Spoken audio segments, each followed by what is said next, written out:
Hari ini kawan saya namanya Andre Cok akan membagi pengetahuan tentang lensa wide. Mari kita ikuti sharing-sharingnya.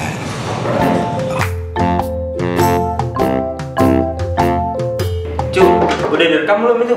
Lebarnya itu biasanya mulai dari focal length 10 hingga 35. Dan kebanyakan orang menyebut lensa wide itu di bawah 50 itu disebut lensa wide. Karakteristik lensa wide itu ada beberapa macam ya. Oke, gua bakalan jelasin yang pertama, itu distorsi. Biasanya lensa wide itu distorsinya di framing kita bakalan seperti ini. Dan lensa yang buruk itu biasanya di pinggir framing kita dia bakalan melengkung. Biasanya lensa yang baik itu punya ketajaman yang merata. Itu semua sisi kanan kiri itu tajamnya baik. Dan biasanya lensa wide yang kurang baik itu di sudut kanan kiri framing kita itu ketajamannya berkurang dari sisi tengah atau sisi pusat framing kita.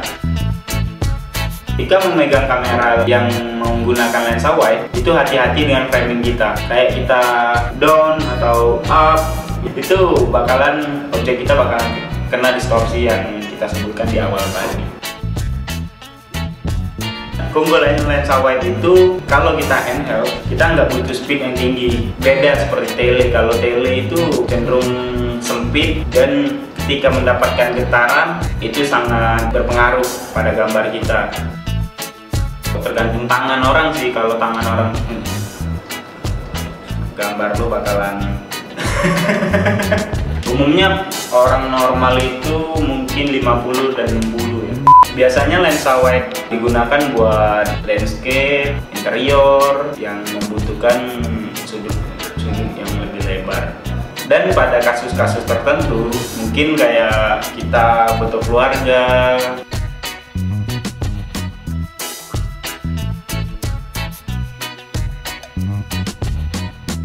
ketika kita mengecilkan f kita, jangan anggap itu bakalan tajam semua, tapi dia bakalan nimbulin difraksi. Difraksi itu gambar yang tidak tajam. Biasanya sih angka-angka yang baik menurut pengalaman gua itu ada di 8, 11, dan 16. Tapi kalian harus mempraktekannya, men, karena tiap lensa itu berbeda.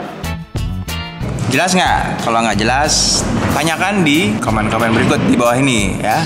Tolong subscribe channel Kelas Pagi. Semoga kalian jelas. Oke, thank you so much.